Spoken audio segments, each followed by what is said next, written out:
주님의 거룩한 보혈을 날마다 입으로 간증해 담대히 싸우며 나가세 천국에 들어갈 때까지 예수는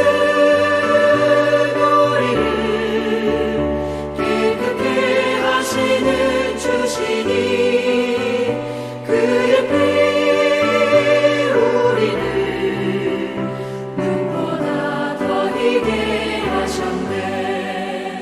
십자가 단단히 붙잡고 날마다 이기며 나가세 머리에 면류관 쓰고서 주 앞에 찬양할 때까지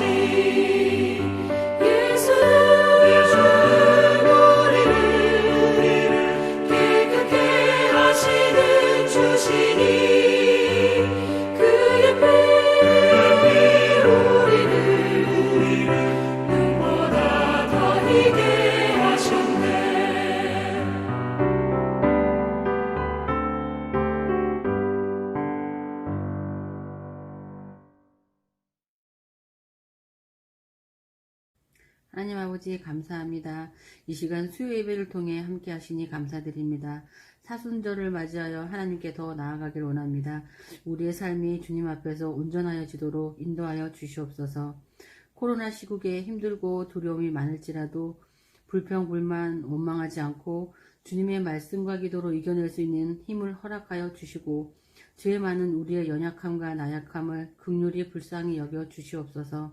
하나님, 이 나라 이 민족을 기억하여 주시고 이번 대통령 선거에서 하나님을 경외하며 진실되고 지혜로운 지도자가 선출되게 은혜를 주시기를 원합니다.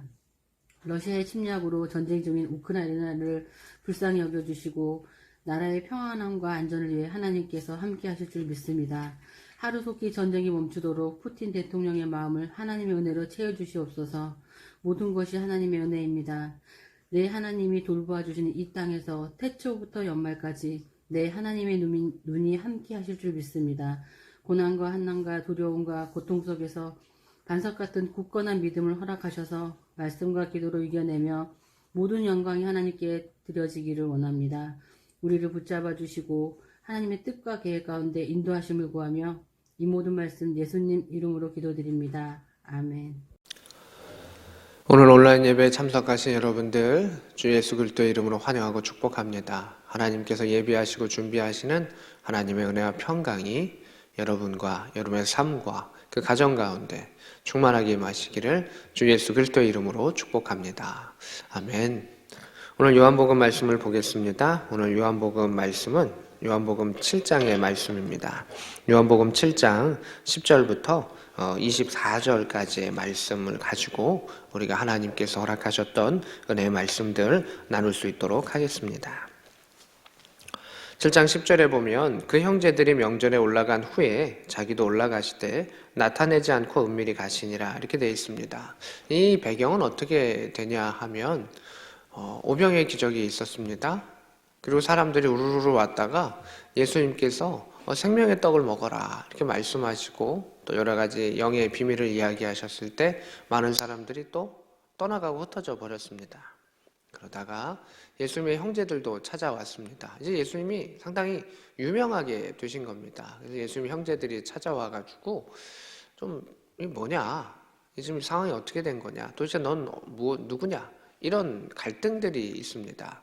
실제 예수님의 형제들은 예수님의 부활 사건 전에는 예수님에 대해서 메시아로 하나님의 아들로 인정하지 않았습니다. 어릴 때부터 커왔고 살펴보았던 것을 가지고 그들의 경험을 바탕으로 해가지고 그가 전혀 하나님의 아들일 것이다 라고 하는 생각을 하지 못했었고 그 말을 믿지 못했었고 또 그것이 이제 그쳐져 있는 상황이 오늘 본문까지의 그러한 내용입니다. 그래서 예수님께 확실히 좀 얘기를 해라, 확실히 나타내라 라는 이야기를 합니다. 하지만 예수님께서 부활하시고 부활의 사건을 체험했었던 예수님의 형제들, 특별히 야고보라고 하는 그 형제는 교회의 든든한 기둥과 또 수장의 역할들을 감당하게 됩니다. 그래서 우리 기독교인에게 있어서 부활의 사건은 믿음의 전환점이 되는 것입니다.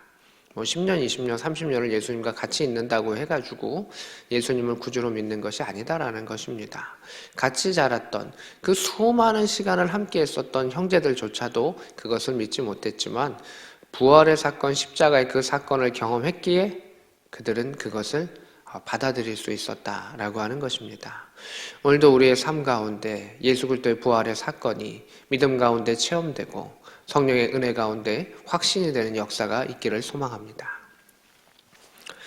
10절에 예수님께서 명절에 올라가셨고 자기도 올라가시고 나타내지 않고 은밀히 움직이셨다라고 하는 것을 보게 됩니다. 예수님이 어떤 것은 대놓고 움직이실 때가 있고요.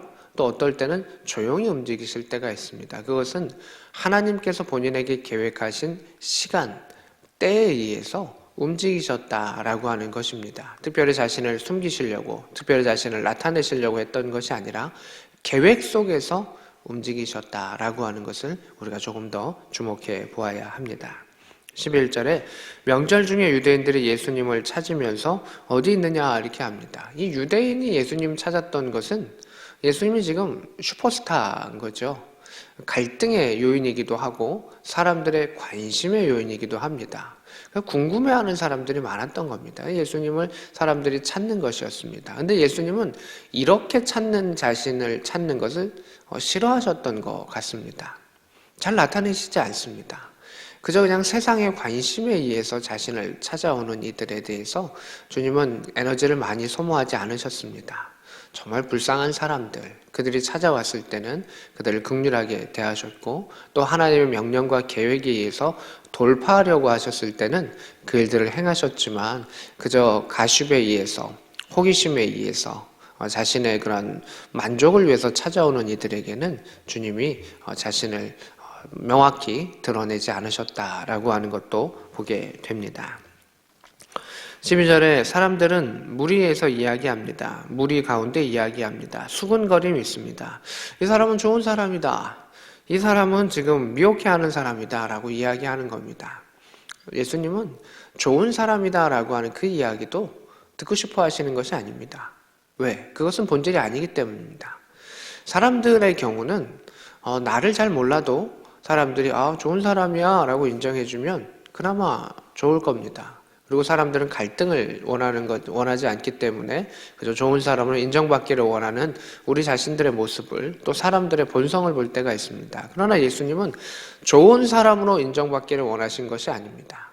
하나님의 아들로서 그 사명을 감당하는 자로서 그 일들을 행하시기를 원하셨습니다. 또 반대파에 있는 사람들은 수군수군거렸습니다. 사실 수군수군거리는 것은 기분이 나쁘죠.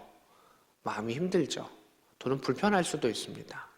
자신이 선한 일을 행하는데 수군수군거리고 병든 자를 고치는데 수군수군거리고 귀신이 씌었다, 귀신의 힘으로 행하는 거다, 여러 가지 수군거리는 그 이야기들을 행하면서 사람들을 속이는 사기꾼이다라고 하는 그 이야기도 예수님께 들려오게 되었었습니다. 근데 예수님께서 그 수군거리는 소리를 개의치 아니하시고 또 나아가셨던 것을 보게 됩니다.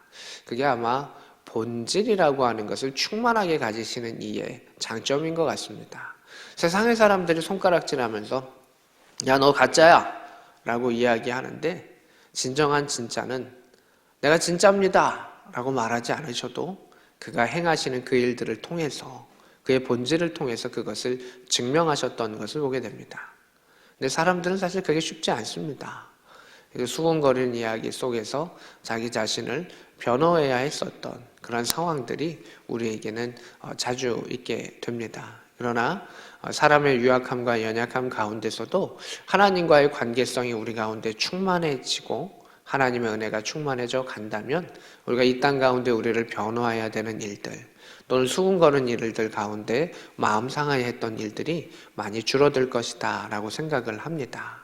주님만을 바라보았던 또 사도들이나 또 하나님만을 바라봤던 예수 그리스도, 그들은 수군거림과 박해와 또 좋은 사람이라고 하는 그 칭찬을 뛰어넘어 하나님이 원하시는 그 길을 나아갔다라고 하는 것을 보게 됩니다.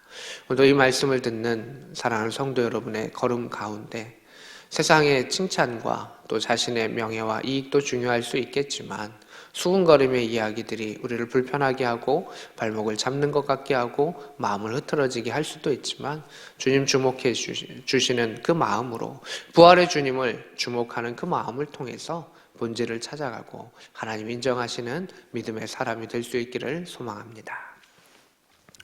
이 수군거리는 소리 중에서 예수님은 그 길을 걸어가십니다. 14절에 보면 예수님께서는 성전에 올라가사 가르치셨다라고 말하고 있습니다. 하나님의 때가 다가오는 것을 알고 계신 것이죠.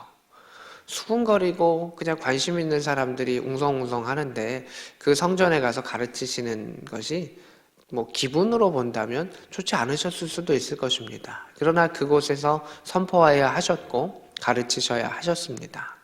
그 여러 가지 그런 삐딱한 시선 속에서도 그 길을 걸어가셔야 하셨던 주님의 모습을 보게 됩니다. 사실 우리들은 연약할 때가 많이 있습니다. 사람들의 모습이 보기 싫어서 또는 사람들에게 어떠한 모습이 보이기 때문에 내가 보이기에 또는 그가 보이기에 여러 가지 이유를 통해서 우리는 피하는 모습들이 가끔씩 있을 수가 있을 것입니다. 또 마음 상하는 일들로 인해서 그러할 수도 있을 것입니다. 근데 주님은 그 성전 깊숙한 곳으로 돌파해 나아가셨던 그 주님의 당당한 그 모습이 우리에게 보이고 있습니다. 예수님은 이렇게 당당하게 나아가셨을 때 유대인들의 반응이 15절에 나옵니다. 유대인들이 놀랍게 여깁니다. 이 사람은 배우지 아니할거늘 어떻게 그를 아느냐 이렇게 되어 있습니다. 예수님은 그곳에 가셔서 하나님 말씀을 설명하고 가르치신 겁니다. 당시에 그 랍비들이나 학문이 있는 또 성경의 지식이 있는 사람들은 성전에서 그러한 것을 얼마든지 주장할 수가 있었습니다. 예수님이 그곳에서 주장하시고 표현하시고 말씀하셨을 때 당당하게 그 길을 걸어가셨을 때 사람들은 놀라기 시작합니다. 어째서 이런 일이 있는가? 그리고 예수님의 어렸을 때의 그 모습과 형편을 잘 아는 이들은 더 놀라운 모습으로 합니다. 도대체 저가 배우지 아니했다. 학문을 제대로 배우지 아니했다. 그냥 일만 했었던 사람으로 알고 있다. 그런데 이 놀라운 지식의 깊이는 무엇인가? 사람들은 놀랍게 되는 것을 보게 됩니다. 16절에 이렇게 이야기합니다. 예수님께서 이르시되 내 교훈은 내 것이 아니기 때문이다. 나를 보내신 이의 교훈이기 때문이다. 이렇게 이야기하십니다. 누구에게 배운 학문은 그 배운 자의 역량에 따르게 되어 있죠. 또는 공부한 사람의 역량에 따르게 되어 있죠. 근데 예수님은 아주 심플하게 이야기하십니다. 내가 잘난 것도 또 내가 좋은 스승을 만난 것도 아니다. 나는 위대하신 하나님께서 내게 말씀하신 것을 또 내가 보고 배웠던 것을 내가 하나님을 직접 보았던 것을 그 하나님의 성품을 전하는 것뿐이다 라고 하는 것입니다. 그리스도인의 신앙은 이러한 모습이 있어야 하는 것입니다. 성경을 근본으로 한 체험의 신앙이 있어야 하는 것입니다. 말씀을 근본으로 한 기도의 능력이 나타나는 신앙이 있어야 하는 것입니다. 예수님은 그 길을 걸어가셨던 것입니다. 17절에 사람이 하나님의 뜻을 행하려면 이 교훈이 하나님께로부터 왔는지 내가 스스로 말함인지 알리라 이렇게 말씀하셨습니다. 스스로 말하는 자는 자신에게 영광이 있고 자신의 지식의 기반으로 합니다. 근데 예수님은 나는 스스로 말하는 자가 아니다. 나의 지식으로 말하는 자가 아니다라고 이야기하십니다. 그것을 구별할 수 있는 사람은 무엇이냐면 하나님의 뜻을 행하는 자는 이것을 구별할 수 있을 거야 라고 이야기합니다. 하나님의 뜻을 알고 그 다음에 그 뜻을 행한다라고 성경은 이야기하고 있습니다. 그게 중요한 것이죠. 예수님께서 이 땅에 오셔서 하나님의 마음은 이거야. 근데 너희들이 그릇 행하고 있어 라고 유대인들에게 계속 가르쳐 주셨던 것을 보게 됩니다. 안식일에는 이렇게 지키는 거야 라는 그 근본과 여러 가지 것들을 가르쳐 주셨습니다. 특별히 안식일은 생명을 구하는 날이요 하나님을 사랑하는 날이다 라고 하는 것을 가르쳐 주셨습니다. 다시 본문으로 돌아가서 하나님의 뜻을 알고 행하면 예수님에 대해서 내가 지금 말하는 것이 진짜인지 가짜인지 알 수 있을 것이다 라고 이야기하시는 것을 보게 됩니다. 교회 안에서도 마찬가지고요. 교회 밖의 이단과 또 세상의 다른 종교들과 그 모든 것들 가운데 마찬가지입니다. 저게 진짜입니까 가짜입니까 라고 하는 것 가운데 하나님의 성품을 알고 하나님의 뜻을 알고 그 일을 행하면 그것이 우리 안에 느껴지는 것입니다. 본능적으로 알아지는 것입니다. 아, 이것이 진짜구나. 아, 이것이 아니구나. 아, 이것을 하면 안 되겠구나. 해야 되구나. 라는 것을 알려진다는 것입니다. 그래서 말씀은 알아야 하는 것이고 두 번째 무엇입니까? 행해야 되는 것입니다. 말씀은 묵상해야 되는 것이고 들어야 되는 것이고 기도로서 행하는 것이고 행함과 실천으로서 행하는 것입니다. 그랬을 때 하나님의 마음을 풍성하게 얻는 가운데 이 땅 가운데 바른 신앙생활을 할 수 있다라고 예수님께서 우리에게 가르쳐 주시는 것을 보게 됩니다. 말씀을 듣지 아니하고 말씀을 알지 아니하고 기도와 행함이 없어서는 우리 신앙이 자라지 않음을 예수님께서는 가르쳐 주십니다. 그러면서 또 이야기하십니다. 19절에 너희 중에 율법을 지키는 자가 없다 이렇게 말씀하십니다. 이게 이스라엘 백성이 듣기에는 황당한 얘기죠. 성전에는 랍비들, 또 바리새인들, 또 서기관들, 제사장들도 있었을 것입니다. 근데 너희는 율법을 지키지 않아 라고 말합니다. 그들은 형식적인 율법은 어마어마하게 잘 지켰습니다. 심지어 율법에 적혀있지 않는 것도 자신들이 적어가지고 더 많은 것들을 행했습니다. 그런데 하나님은 아니라라고 예수님을 통해서 이야기하시는 겁니다. 우리가 신앙생활하는 것과는 비교할 수 없을 만큼 예수님의 그 시대 때 바리새인들은 어마어마한 행동들을 경건훈련으로 행했습니다. 근데 아니야 라고 말씀하시는 그 예수님의 모습을 보게 됩니다. 왜 아니라고 했을까요? 많은 것을 행해도 그 안에 하나님의 뜻을 알지 아니하면 아니다 라고 말씀하신 것이죠. 많은 금식을 행하고 많은 구제를 행하고 선한 일들을 행하여도 하나님의 본질을 알지 아니하면 아니다. 많은 기도를 행하고 많은 예배를 드리고 많은 제물을 드려도 하나님의 성품을 알지 아니하면 그건 아니야. 그것은 율법을 지키는 게 아니야 라고 이야기를 하시는 것을 보게 됩니다. 그러면서 율법을 지키는 자가 없고 너희는 오히려 나를 죽이려 한다 라고 말씀하십니다. 이게 참 무서운 말입니다. 신앙생활 열심히 하는데 너는 하나님을 아는 것이 아니고 그것은 바른 신앙이 아니야. 심지어 너는 하나님의 아들을 죽이려고 하는 거야 라고 하는 그 이야기가 들렸을 때 이 이스라엘 백성은 얼마나 마음이 무슨 소리지 충격적으로 들려왔겠습니까? 어릴 때부터 했었던 그 모든 것들의 근본을 주님은 흔들어 놓으신 것을 보게 됩니다. 우리가 신앙생활 할 때 하나님의 마음을 알지 아니하고 그 말씀 가운데 행동으로 나타나지 아니하면 우리도 똑같이 예수님을 향해서 돌을 드는 자 또는 바라바를 선택하는 사람이 될 수 있다라고 하는 것입니다. 나의 마음과 나의 경험에 맞지 아니하면 그건 아닙니다. 안 합니다. 라는 것을 행하는, 그것을 말하는 자가 이 땅 가운데 참 많이 있다는 것입니다. 근데 하나님의 마음을 알면 그것이 나에게 좀 불편해도 또 그 일들이 나한테 어려워도 하나님 그래도 합니다. 해보겠습니다. 나아가고 나아가는 것이 또 믿음의 백성의 모습일 것입니다. 무서움에, 두려움에, 권위에 의해서 행하는 것도 있을 수 있겠지만 하나님께서 진정으로 원하시는 것은 아들된 자로, 양자된 자로 그 마음이 움직여서 행하는 것을 하나님은 원하실 것입니다. 오늘도 예수님은 이스라엘 백성들을 향해서 또 이 말씀을 듣는 저와 여러분을 향해서 동일한 말씀을 하십니다. 하나님의 성품을 알아가기를 원한다. 그리고 그 알아가는 것 가운데 움직여주기를 원한다. 주님이 말씀하셨습니다. 21절에 이렇게 이야기하십니다. 내가 한 가지 일을 행하매 너희가 다 이로 말미암아 이상히 여기는도다 이렇게 되어 있습니다. 복음을 전하시는 여러 가지 일들을 행했었고 하나님의 일들을 행하신 것입니다. 이건 큰 틀로는 그러한 것이고요. 구체적인 것은 무엇이냐 하면 요한복음이 주목하고 있는 것하고 마태, 마가, 누가가 주목하는 것하고 조금 다를 때가 있습니다. 코끼리를 입체적으로 보는 것처럼 더 다양하게 알기 위해서 예수님의 사역을 요한은 좀 더 특별하게 봤습니다. 마태, 마가, 누가는 직접적인 사건, 성전 정화, 예수님께서 성전을 정화하시면서 그것을 뒤엎으셨던 사건을 결정적인 사건으로 보았습니다. 이 일들을 통해서 대제사장과 그들이 죽이려고 하였다라고 하는 것을 마태, 마가, 누가는 이렇게 주목하고 있습니다. 예수님도 성전의 정화 사건이 분명히 있습니다.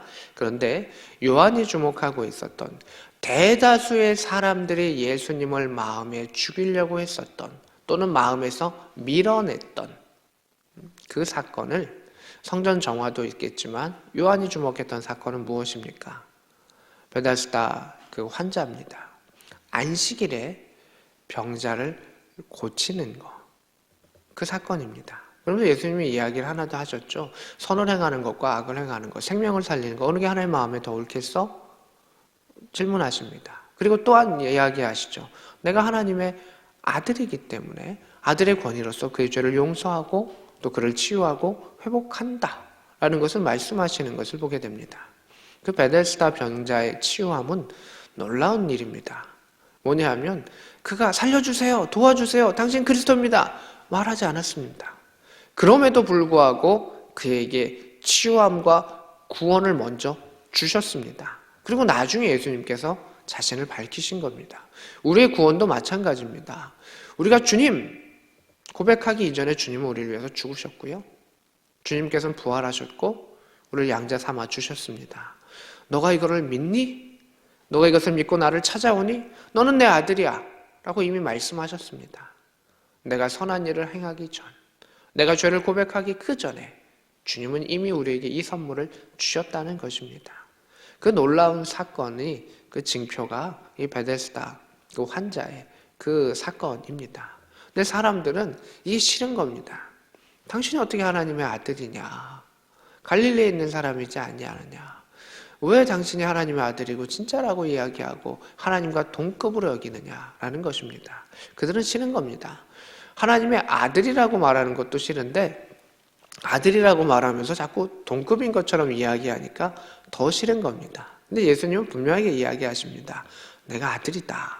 하나님과 동급으로 인정받는 것도 그럴 수 있다. 그런데 나는 하나님이 명령하시는 것을 이 땅 가운데 행하는 자다라는 것을 이야기하십니다. 그래서 자신이 그 급에 대한 것을 분명하게 이야기하시죠. 하나님이 우선돼야 한다라고 하는 것을 이야기하시는 것 가운데 하나님께서 행하셨던 그러한 명령과 또 권리와 책임을 이행하셨다. 그것을 우리는 말씀을 통해서 볼 수가 있습니다.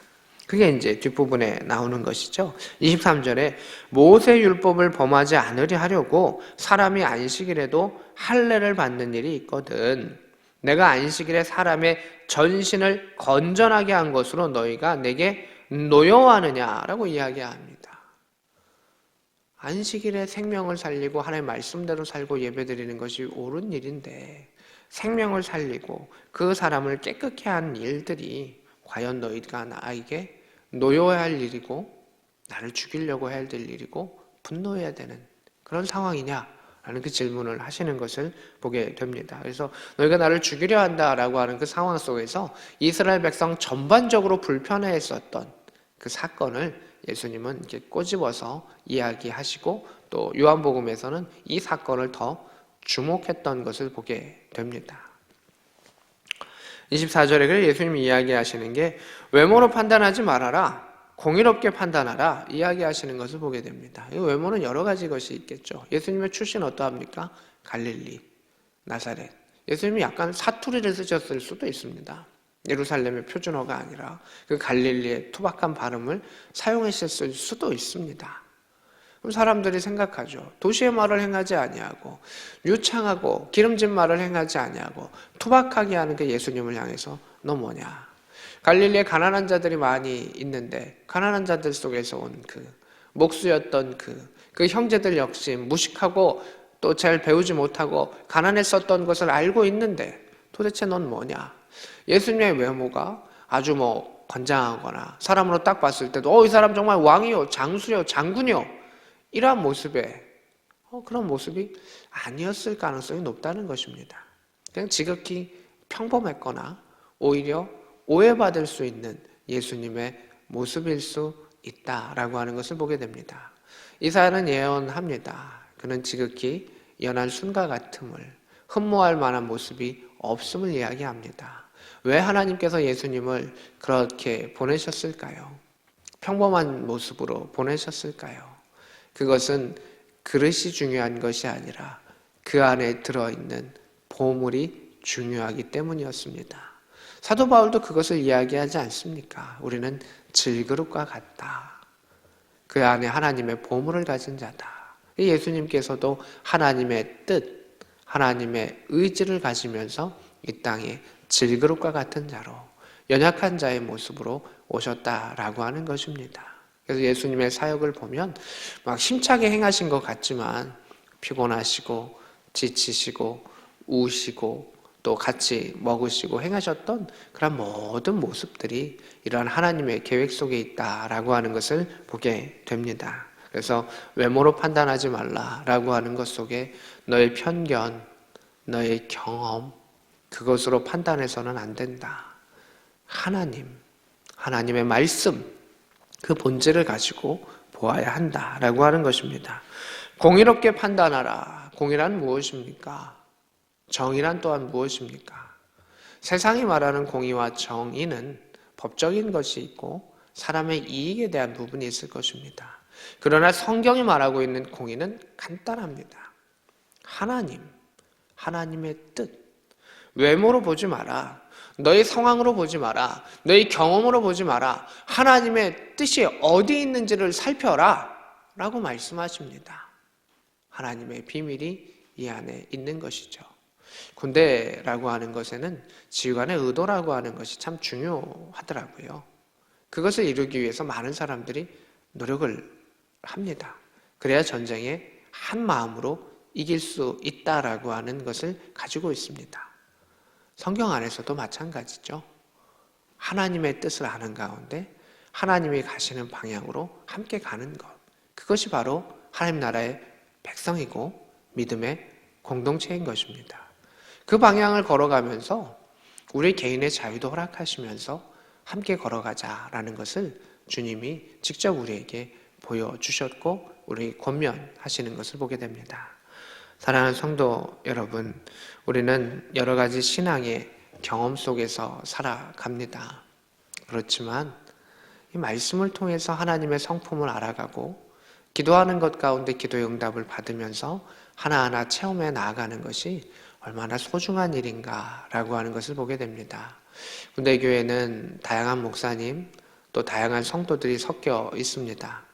그럼에도 불구하고 우리는 신앙적인 오리엔테이션과 편견을 가지고 있습니다. 그것을 극복할 수 있는 방법은 무엇이겠습니까? 나의 유한하고 짧은 50년, 100년 그것을 산다 할지라도 그 짧은 경험을 극복할 수 있는 방법은 무엇이겠습니까?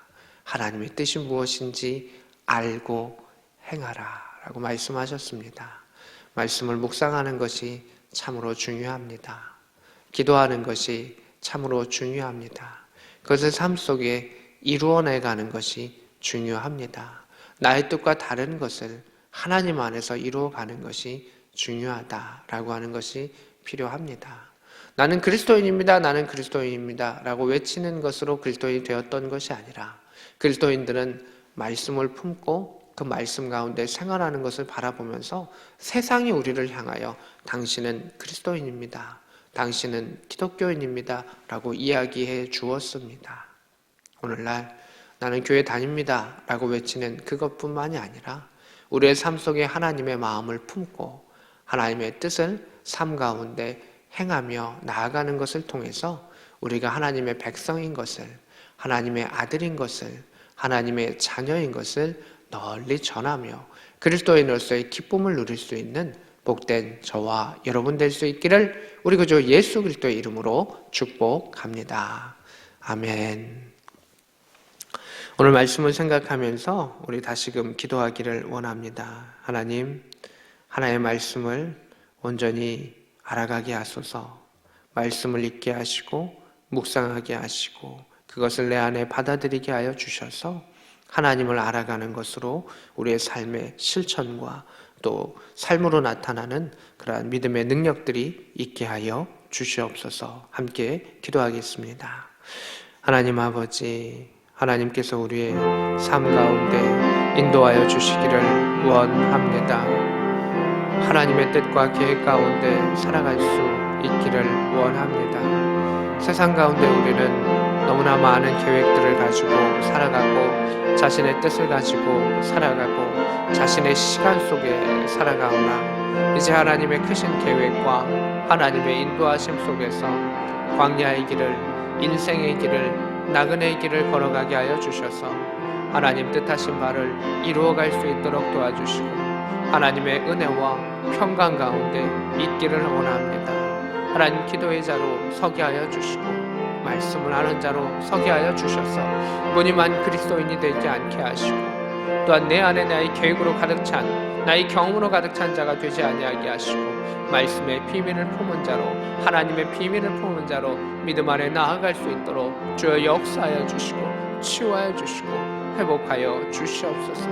베데스다 환자를 고치셨던 주님, 우리의 믿음 없고 연약한 그 가운데서도 먼저 다가왔던 주님, 그 주님을 받아들이며 예수 안에서 하나님 안에서 믿음 안에서 회복됨의 믿음의 역사가 있게 하여 주시기를 원하며 주님 바라보기를 원하며 하나님의 공의를 알고 이 땅 가운데 선포할 수 있는 위대한 믿음의 백성들 되게 하시고 병든 자와 연약한 자들이 하나님의 말씀 안에서 그 말씀을 통하여 믿음으로 일어서게 하시고 치유되게 하시고 회복되게 하여 주옵소서. 아버지 인도하여 주시옵소서.